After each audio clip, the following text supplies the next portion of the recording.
स्वामी के व्यवहार से मैं अत्यंत लज्जित हूँ जया विजया।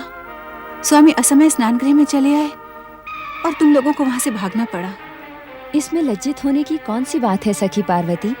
कैलाशपति भगवान शिव को कैलाश में कहीं भी आने जाने का अधिकार है, परंतु क्या?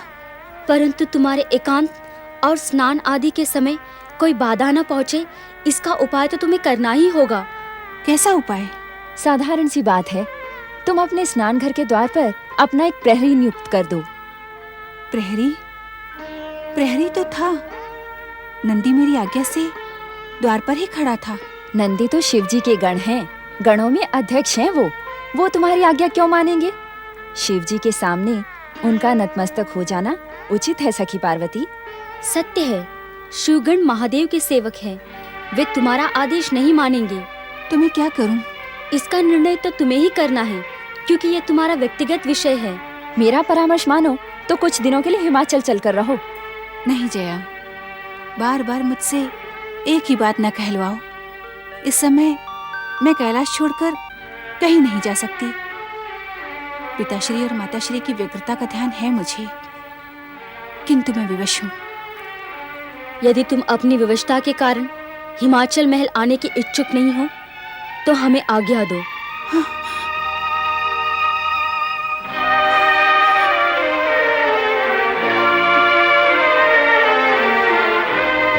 बिना सूचना दिए इस प्रकार मेरे स्नान गृह में चले आना क्या आपको शोभा देता है? आप स्वयं सोचिए स्वामी। बिना सूचना दिए इस प्रकार मेरे स्नान गृह में चले आना क्या आपको शोभा देता है? आप स्वयं सोचिए स्वामी।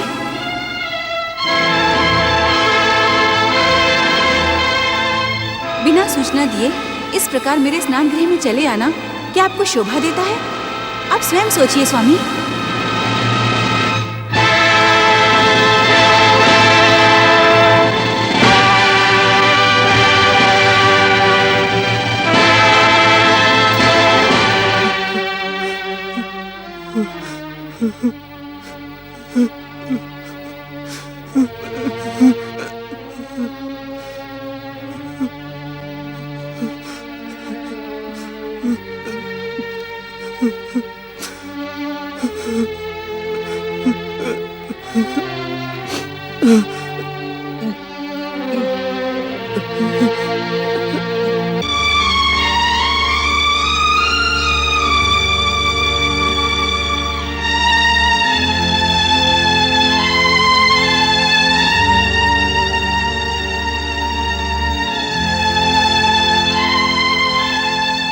ओम नमः शिवाय।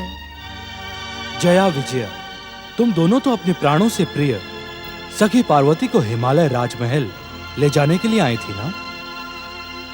सखी पार्वती हिमाचल जाने की इच्छुक नहीं है। क्यों? किसने रोका है उन्हें? शिवशंकर, यदि आप हमारी प्रिय सखी पार्वती के व्यवहार से रुष्ट हो गए हैं तो हम उनकी ओर से क्षमा याचना करते हैं। भोलेनाथ, हमारी प्रार्थना मानकर आप पार्वती पर रुष्ट ना हो। वो पहले ही उदास और निराश हैं।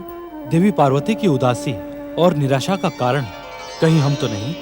नहीं महादेव, आपको पति रूप में पाने के लिए पार्वती ने कठोर तपस्या की थी। आपको पाकर तो वो धन्य हो गई हैं। आप उनकी उदासी और निराशा का कारण कैसे हो सकते हैं? आजकल देवी पार्वती अकारण ही उदास और निराश रहती हैं। हम उन्हें प्रसन्न करने का प्रयास करते हैं, किंतु आप तो अंतर्यामी हैं, हर मन की बात जानते हैं। पार्वती जी की उदासी और निराशा का कारण आपसे अज्ञात नहीं होगा। शिवशंकर, हमारी आपसे यही प्रार्थना है। हमें आपकी प्रार्थना का ज्ञान है देवियों। हम अपनी ओर से देवी पार्वती को प्रसन्न करने का प्रयास अवश्य करेंगे। आपका आश्वासन पाकर हम धन्य हुए शिवशंकर। अब हमें आज्ञा दें। अगली बार जब हम कैलाश आएंगी तो पार्वती को अपने साथ अवश्य लेकर जाएंगी। ओम नमः शिवाय।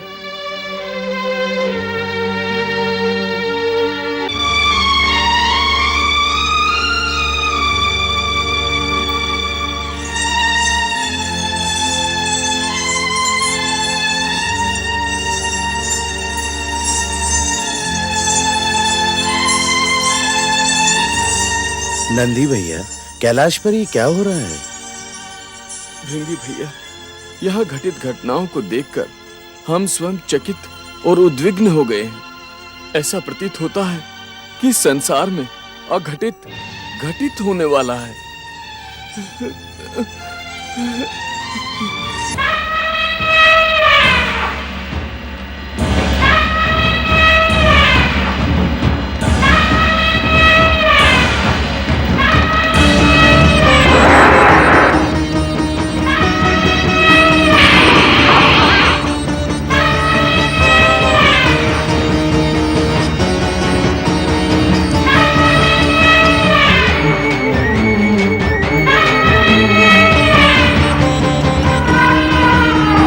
देवराज इंद्र के वाहन ऐरावत को क्या हो गया? अपनी शक्ति के अभिमान में उन्मत्त हो रहा है। समुद्र मंथन से निकला हुआ ऐरावत स्वयं को देवता समझता है, किंतु आज तो ये मतवाली जंगली पशुओं के समान चिंगाड़ रहा है। इसका देवत्व नष्ट हो गया है। नारायण नारायण, ऐसा प्रतीत होता है कि किसी ने ऐरावत के साथ अनुचित व्यवहार किया है। नारायण नारायण।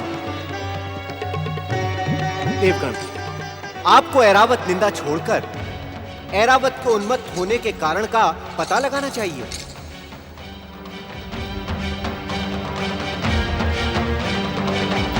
प्रणाम देवर्षि नारद। तुम्हारा कल्याण हो ऐरावत।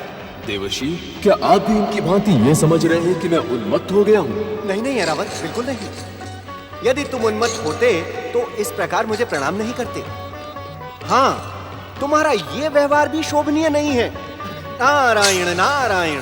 सत्य है देवर्षि, किंतु मैं अपना क्षोभ व्यक्त कर रहा हूँ। नारायण नारायण। शोभ? कैसा शोभ? आपको तो ज्ञात ही है देवर्षि कि मैं समुद्र मंथन से उत्पन्न होकर अपनी इच्छा से स्वर्ग में निवास करने आया था, किंतु यहाँ का भोग विलास देखकर मेरा मन सदा दुखी रहता है। नारायण नारायण।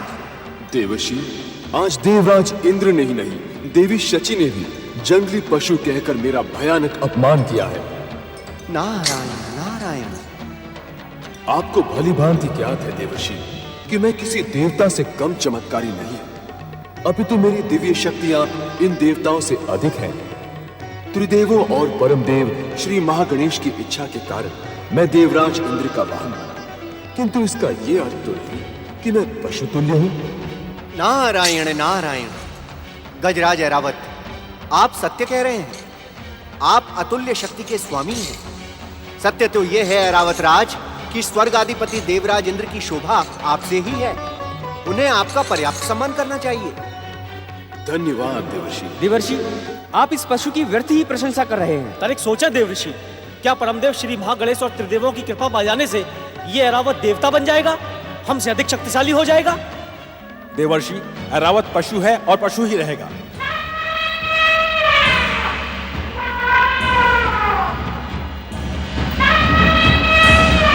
किंतु ये हमारी ओर क्यों आ रहा है? निश्चित ही ये हम पर आक्रमण करने आ रहा है। हमें अपनी दिव्य शक्तियों का प्रयोग करना चाहिए। आपका परामर्श उचित है।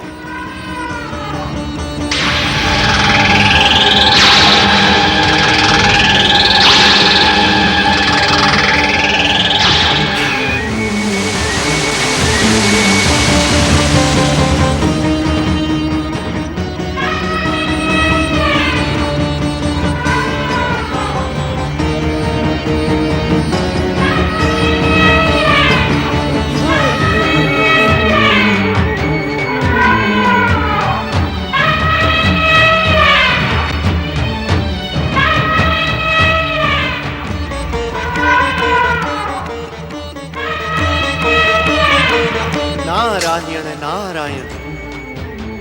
हे परमदेव श्री महागणेश, हे परमदेव श्री महागणेश, ये मेरी आंखें क्या दृश्य देख रही हैं? स्वर्ग के निवासियों में परस्पर संघर्ष। परमदेव श्री महागणेश की कृपा से आपकी इच्छा अवश्य पूर्ण होगी। देवी सची, थोड़ा धैर्य रखें। रक्षा करें देवराज, रक्षा करें, रक्षा करें देवराज, रक्षा करें, रक्षा करें देवराज, रक्षा करें, रक्षा करें देवराज। इस दुष्ट पशु ऐरावत से हमारी रक्षा करें स्वर्गाधिपति। इसकी दुष्टता हमारे प्राणों का संकट बन गई है देवराज। रक्षा करें देवराज, रक्षा करें। सावधान ऐरावत, अपनी पशुता का प्रदर्शन शीघ्र बंद कर दो, अन्यथा नष्ट कर दिए जाओगे। इस दुष्ट पशु को चेतावनी ना देकर नष्ट ही कर दे देवराज। इसका दुस्साहस स्वर्ग की मर्यादा को लांघने लगा है देवराज, इसे दंडित करें देवराज। हम पर प्रहार करके इसने अपनी मृत्यु को निमंत्रण दिया है देवराज। इसे यमराज के मुख का ग्रास बना दे स्वर्गाधिपति। इस दुष्ट पशु की दुष्टता दंड योग्य है देवराज, इसे दंडित करें। इसे दंडित करें देवराज, इसे दंडित करें। देवगणों, आप सब बार बार मुझे दुष्ट और पशु कहकर अपमानित कर रहे हैं। शीघ्र अपने अपशब्दों की क्षमा याचना करें, अन्यथा मेरा क्रोध क्षण मात्र में स्वर्ग लोक को नष्ट भ्रष्ट कर डालेगा। देखा आपने देवराज, इस दुष्ट पशु का दुस्साहस अब और सहन नहीं होता देवराज। सावधान करने के पश्चात भी आप सब दुष्ट और पशु कहकर बार बार मेरा अपमान कर रहे हैं। मैं अंतिम अवसर देता हूँ, यदि आप सब ने अपने अपशब्दों की क्षमा याचना न की तो मेरी दिव्य शक्तियां स्वर्ग को नष्ट भ्रष्ट कर डालेंगी।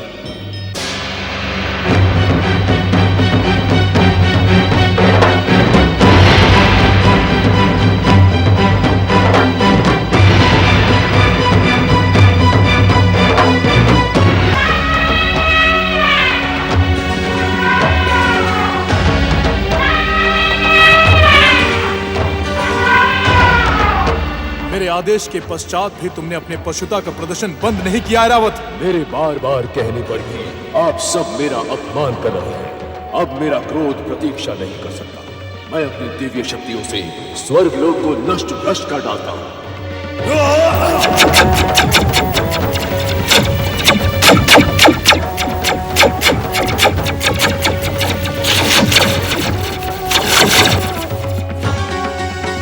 राजेंद्र, मेरी दिव्य शक्तियों के सन्मुख आपका गदा तो क्या वज्र भी नतमस्तक हो जाएगा। सावधान, सावधान।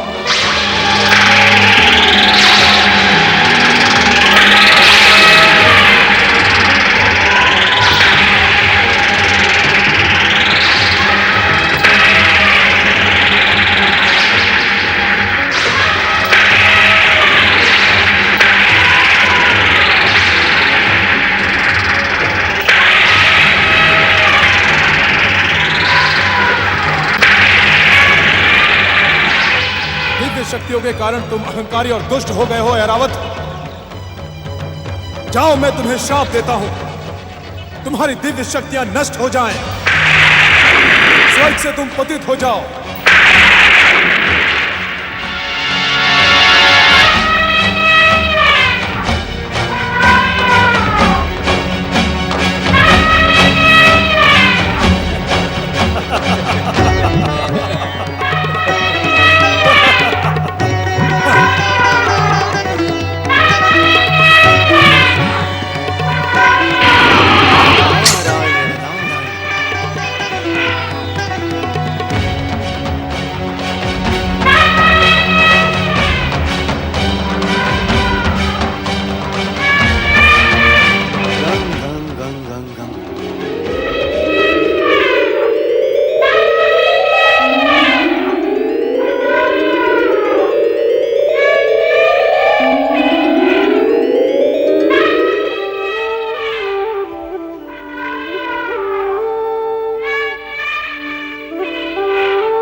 प्रभु, अपनी योग निद्रा को तनिक विराम दें। प्रभु, स्वर से तो ये किसी हाथी की चिंगाड़ लगती है। नारायण नारायण। ओम नमो भगवते वासुदेवाय नमः।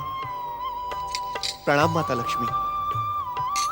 अनर्थ हो गया श्रीहरि, अनर्थ हो गया।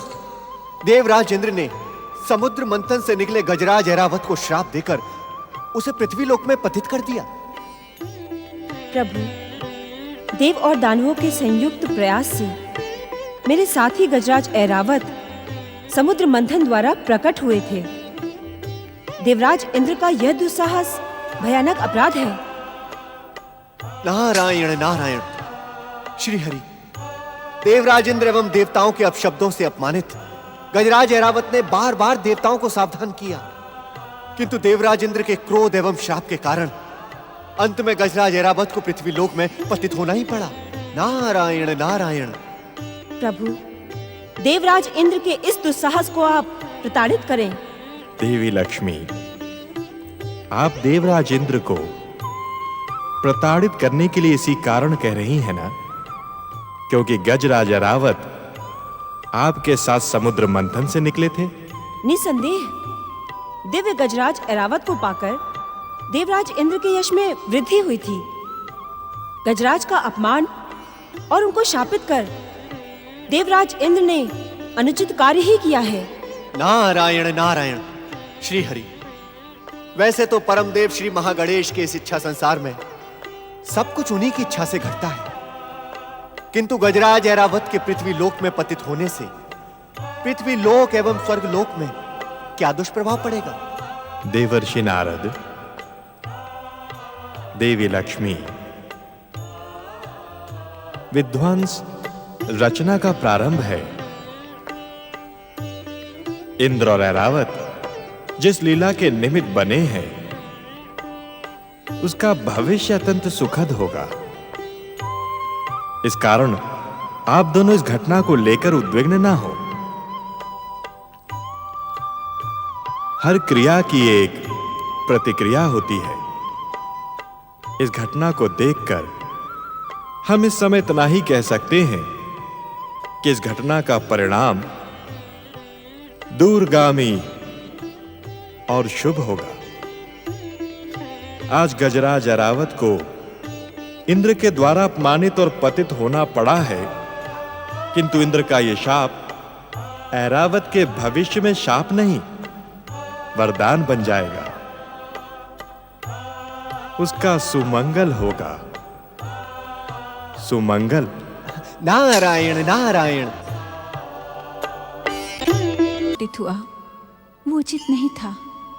मेरी प्रिय सखियां जया और विजया निराश होकर लौट गईं। माता पिता को जब इस घटना की सूचना मिलेगी तो वे अवश्य ही दुखी होंगे। मेरा स्नान भी अधूरा रह गया। मेरे व्यवहार से स्वामी भी अवश्य शुद्ध हुए होंगे। न जाने ये घटनाएं क्यों घटित हो रही हैं। मैं क्या करूं? परंतु कुछ न कुछ तो करना ही होगा। हाँ, कुछ न कुछ उपाय तो करना ही होगा।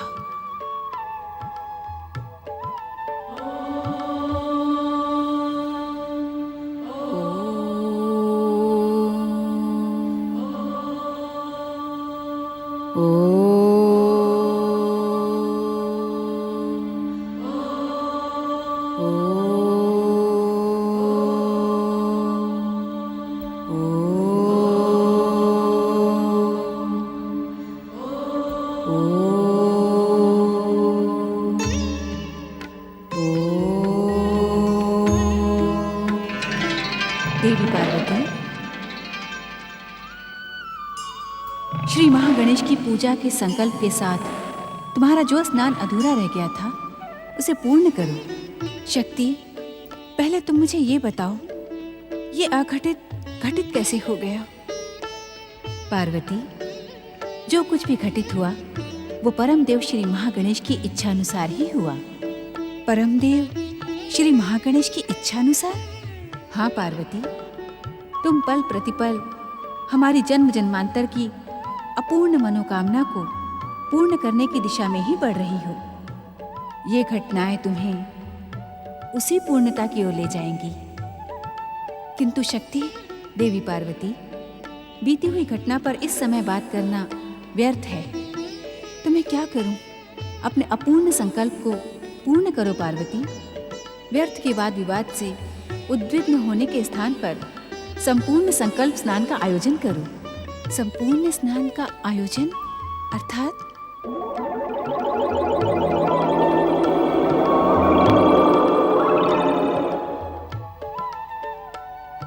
शिवप्रिया देवी पार्वती, इन दिव्य उपटनों को शुभ संकल्प के साथ अपने तन पर लगाओ। जब इन उपटनों की दिव्य सुगंध से तुम्हारा मन भी प्रसन्न हो जाए तो स्नान के लिए प्रस्थान करो। तुम्हें अनुभव होगा कि ऐसा दिव्य और आनंद भरा स्नान तुमने आज से पहले कभी नहीं किया होगा। देवी पार्वती, इन दिव्य उपटनों का उपयोग करो। किंतु इनकी दिव्यता से इतनी अधिक प्रभावित न हो जाना कि स्नान करना ही भूल जाओ।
यहाँ कहाँ?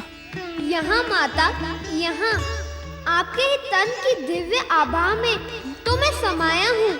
मुझे आकार प्रदान करो माता, मुझे प्रकट करो माता, मुझे अपनी गोद में खिलाने का सौभाग्य प्रदान करो माता। कब से मैं तुम्हारा वात्सल्य और प्रेम पाने के लिए मचल रहा था। मुझे भूख भी लग रही है माता, शीघ्र प्रकट करो ना।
माता? मेरा पुत्र? हाँ माता, वही पुत्र जिसे पाने के लिए तुम जन जन्मांतरों से प्रतीक्षा कर रही थी। क्या तुम्हें महागणेश के अवतार हो मेरे पुत्र? परंतु मैं महागणेश नहीं, केवल गणेश हूँ।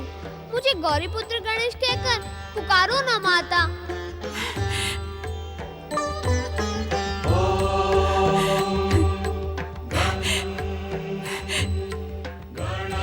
गौरी पुत्र गणेश, मेरा गणेश, मेरा गणेश, मेरा गणेश, गौरी पुत्र।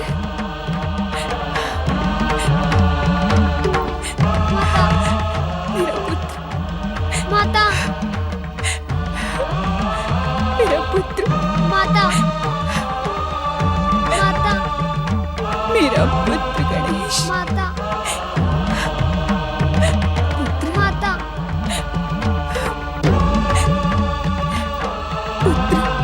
माता, पुत्र, माता।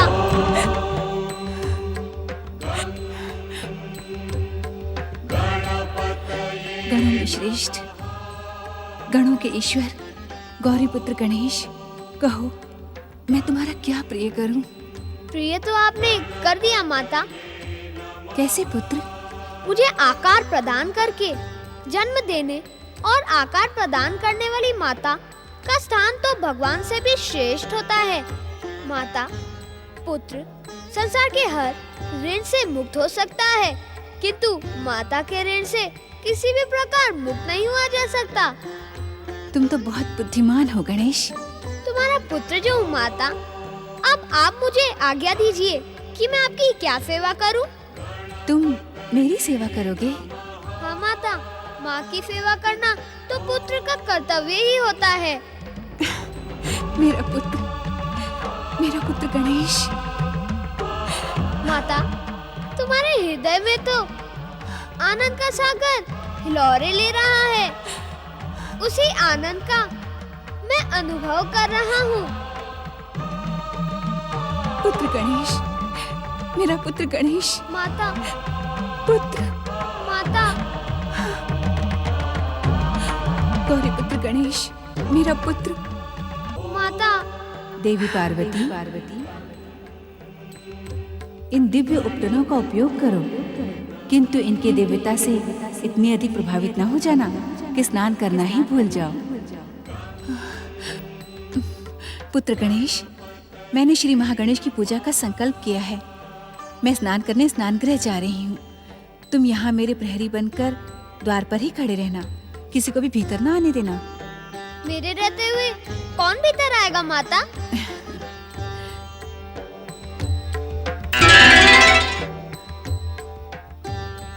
लो पुत्र, ये दंड धारण करके तुम गणों में श्रेष्ठ, गणों के ईश्वर और दंड नायक बन जाओ। जो तुम्हारी आज्ञा ना माने उस पर दंड का प्रयोग करना, किंतु जो आज्ञा मान ले उसे अपनी कृपा प्रदान करने में कभी संकोच न करना। जो आज्ञा माता। जय माता की, जय माता की, जय माता की। पुत्र गणेश, पुत्र गणेश, तुम्हें भूख लगी थी ना? हाँ माता, अत्यधिक भूख लगी है।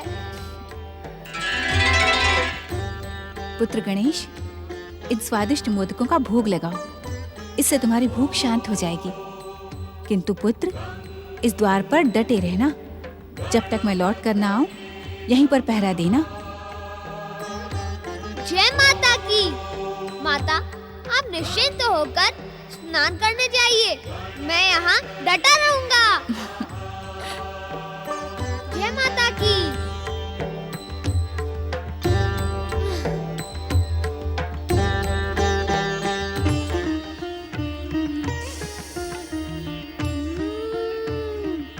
इसकी सुगंध तो बहुत अच्छी है। सुगंध ही नहीं, इनका स्वाद भी बहुत अच्छा है। ये कौन बोला? ये हम बोल रहे हैं।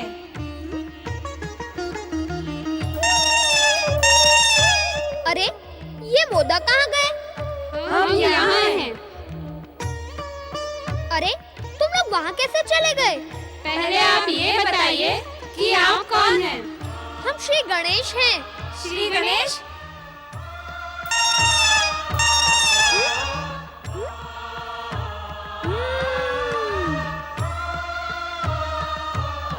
पहले मुझे खाएं।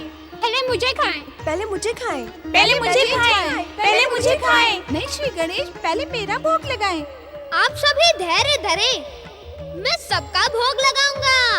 नहीं श्री गणेश, मैं सबसे आगे हूँ, पहले मेरा भोग लगाएं।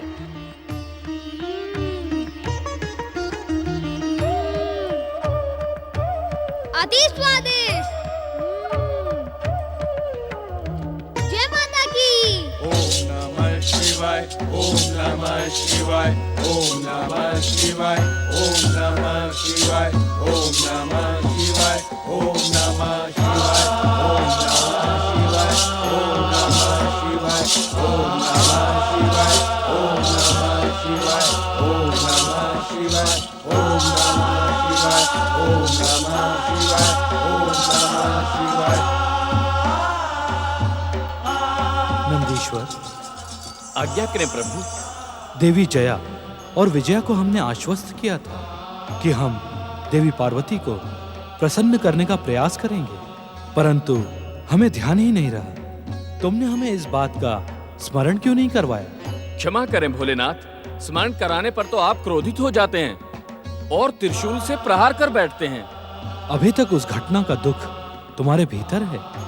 दुख से अधिक तो माता का क्रोध है, और माता के क्रोध से मुझे भय बहुत लगता है। इसी कारण कहीं तुम ये तो नहीं सोच रहे नंदी कि तुम्हारी माता मुझ पर भी क्रोध करेंगी? नहीं प्रभु, ऐसा सोचना तो मेरी भूल थी, मुझे क्षमा करें भोलेनाथ।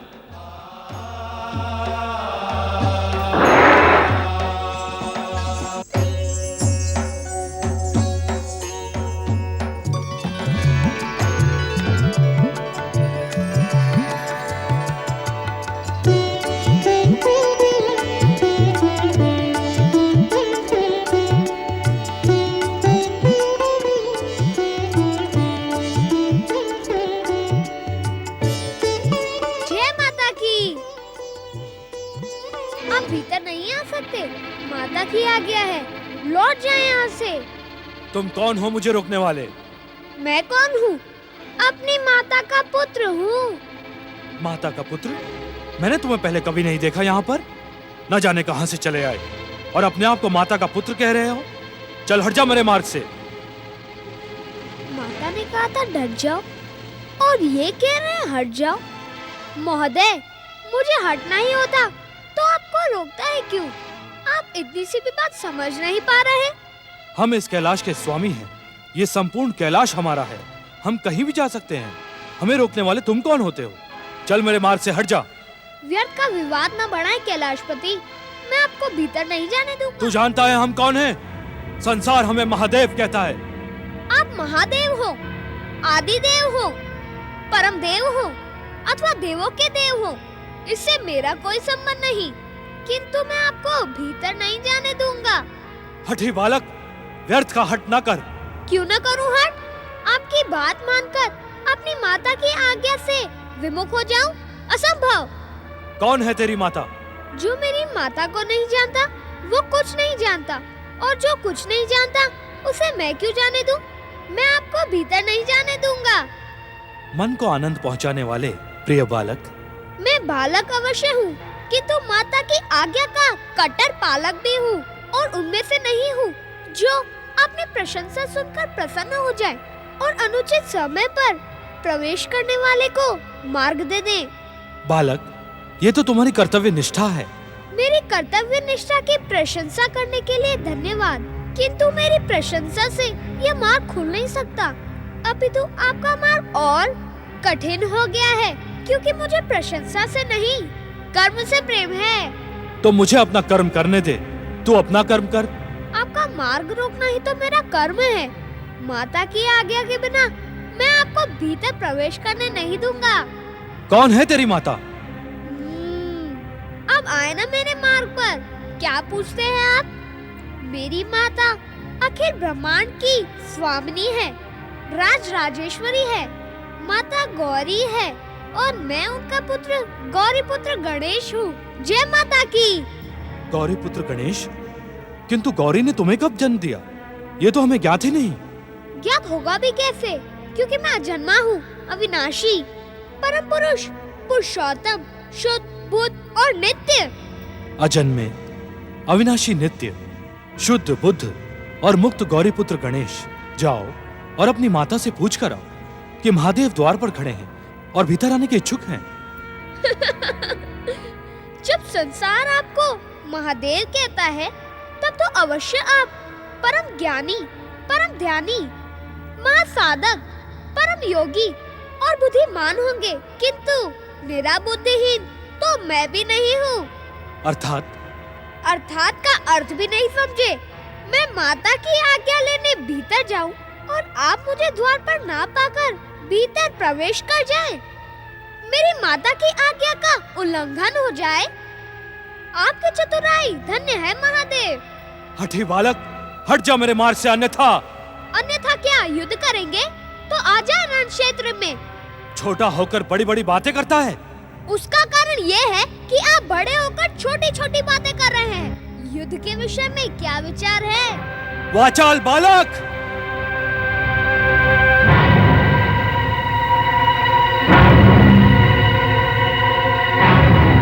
नहीं, इस बालक पर तीसरे नेत्र का प्रयोग अनुचित होगा। क्यों महाराज, युद्ध के नाम से भयभीत हो गए क्या? क्या सोच रहे हैं? शीघ्र बताएं। वैसे युद्ध के विषय में क्या विचार है? मेरा विचार अब तुझे मेरे गण ही बताएंगे। उनके प्रहारों से तुझे सुबुद्धि प्राप्त हो जाएगी।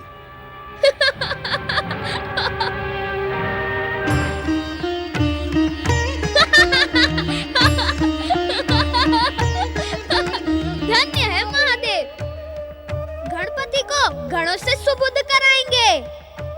जय माता की। जय माता की।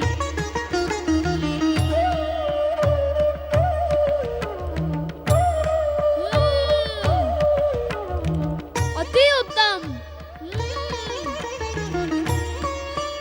जय माता की।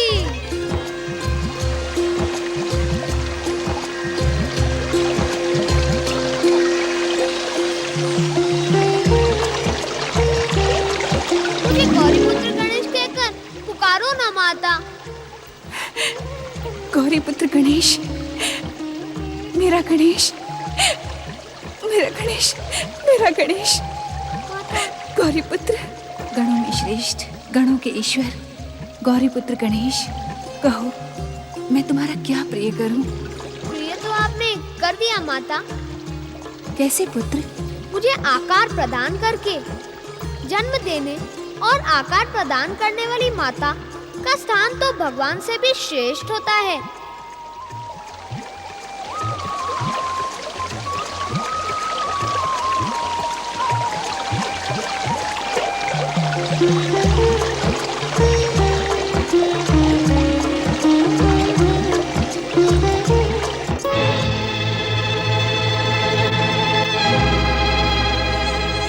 नंदी, शिवगणों, उस बालक ने हमारा अपमान किया है।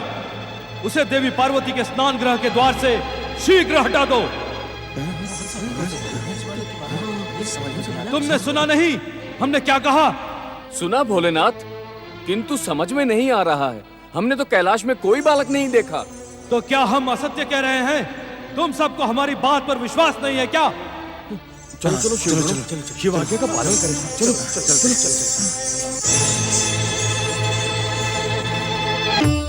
माता ने तो मुझे बताया नहीं कि महादेव ही इस कैलाश के स्वामी हैं। परंतु बताया भी होता तो मैं उन्हें स्नान गृह कैसे जाने देता। मुझे तो समझ में नहीं आता कि विचित्र वेशधारी कैलाशपति मेरी माता की आज्ञा मानने को प्रस्तुत क्यों नहीं? अरे ना माने, अब तो वे लौट गए। अब उनकी चिंता क्यों करूं? माता के दिए हुए इन स्वादिष्ट मोदकों का भोग लगाता हूँ।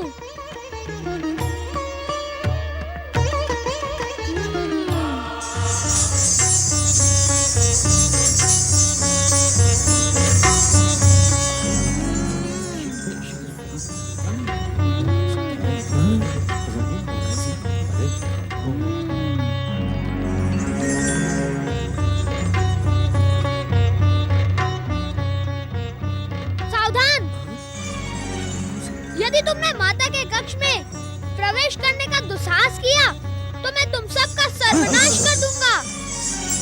बालक तो उद्दंड है। उद्दंड नहीं, हाथ में दंड है। माता ने कहा था कि ये दंड धारण करके तुम गणों में श्रेष्ठ, गणों के ईश्वर और दंड नायक बन जाओ।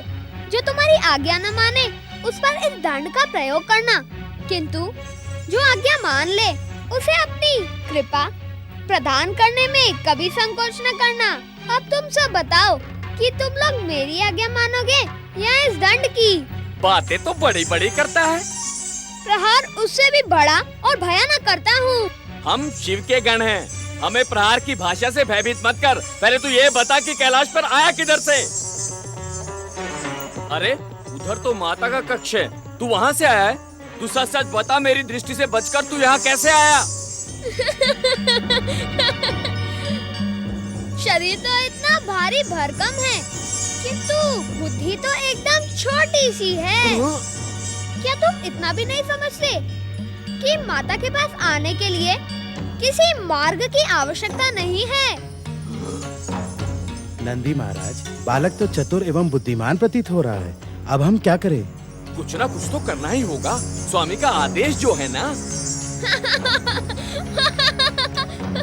कुछ ना कुछ तो करना ही होगा, क्योंकि स्वामी का आदेश जो है।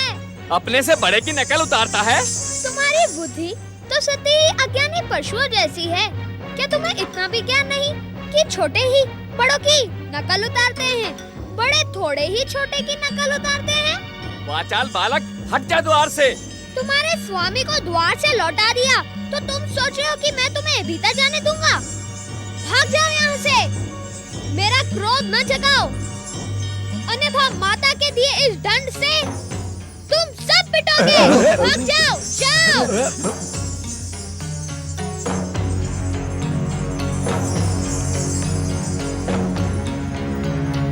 माता के दिए हुए मोदक भी नहीं खाने देते। नंदी महाराज, प्रहार का आदेश दे। आप क्या देख रहे हैं?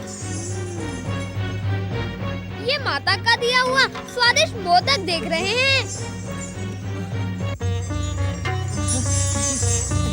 इतना बड़ा शरीर ऐसे थोड़ी ना पालते होंगे। ले लो, ये ले लो।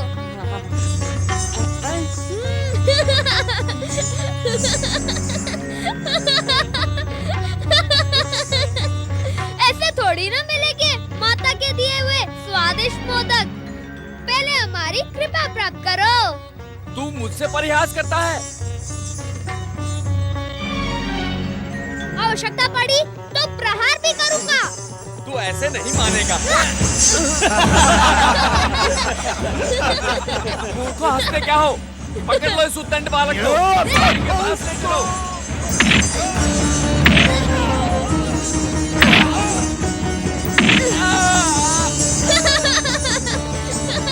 बालक!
से बचाए भोलेनाथ। भोलेनाथ, उसका दंड वज्र के समान कठोर है भोलेनाथ। उसके हाथों में अपार शक्ति है स्वामी। वो हमें पीटने किसी भी क्षण यहाँ भी आ सकता है प्रभु। उसे रोके भोलेनाथ, रोके शिव शंकर, रोके।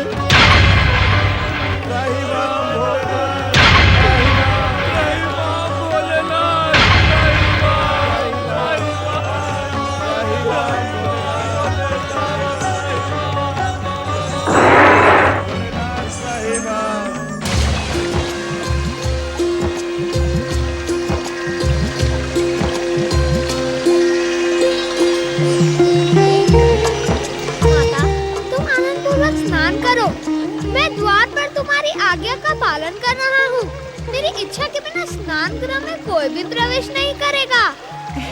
माता, तुम्हारे भेंट किए हुए मोदक और लड्डू अत्यधिक स्वादिष्ट हैं। धन्य हो माता। जय माता की।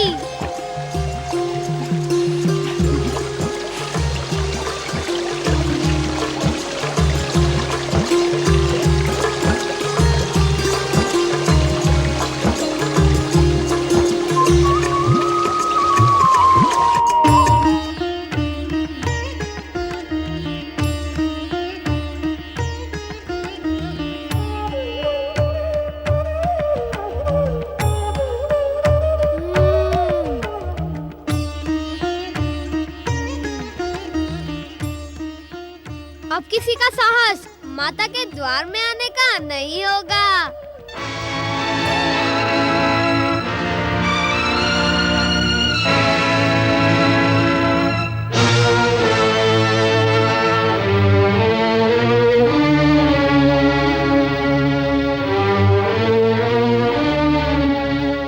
प्रणाम कैलाशपति।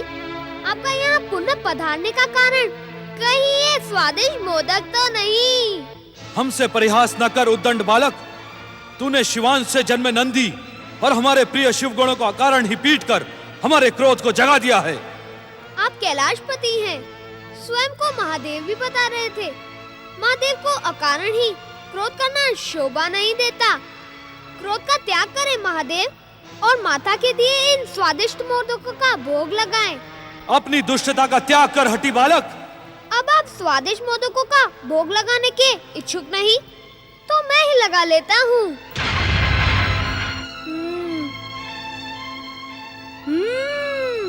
बता, तूने अकारण ही शिवगणों पर प्रहार क्यों किया? आपके प्रिय शिवगण तो बुद्धिहीन हैं। मैं तो उन्हें भी मोदक दे रहा था, किंतु वे मूढ़ बुद्धि मेरी कृपा प्राप्त करने के इच्छुक ही नहीं थे। अब आप भी बताएं कैलाशपति कि मूर्खों को उनकी मूर्खता का दंड देना क्या अनुचित है? हट जा हमारे मार्ग से, अन्यथा तुझे भी हमारे हाथों अपनी मूर्खता का दंड भुगतना होगा। कैलाशपति, हम में से मूर्ख कौन है, यह सिद्ध करना तो अत्यंत कठिन है। जो व्यक्ति बार बार रोकने पर रुकने को प्रस्तुत ना हो, जो यह समझना न चाहता हो कि इस समय मेरी माता स्नान करने गई है, स्नान गृह में प्रवेश वर्जित है, इस पर भी जो प्रवेश करने का हट करे उसे चतुर तो नहीं मूर्ख ही कहेंगे ना। 14 भुवनों में शिव का मार्ग रोकने का दुस्साहस कोई नहीं कर सकता। अज्ञानी दुष्ट बालक, ऐसा प्रतीत होता है कि तू हमारे हाथों दंडित होकर ही रहेगा। कैलाशपति, आप मुझे दंडित करने आए हैं अथवा मेरी माता के स्नान गृह में प्रवेश पाने? यदि तू द्वार से नहीं हटा तो हम तुझे दंडित करके स्नान गृह में प्रवेश करेंगे और तेरी माता को बताएंगे एक हठी और मूर्ख बालक को द्वार पर खड़ा करके उन्होंने कितनी बड़ी भूल की है। माता ने कोई भूल नहीं की है कैलाशपति। भूल वह कर रहा है जो इसे भूल समझ रहा है। तेरी उद्दंडता अब असहनीय है। मैं अंतिम चेतावनी देता हूँ, हट जा द्वार से, अन्यथा। अन्यथा क्या युद्ध करेंगे? पिछली बार भी तो युद्ध का नाम सुनकर न जाने क्या सोचकर आप चले गए थे और उन बुद्धिहीन अभागे शिवगणों को अपना विचार बताने के लिए कह रहे थे।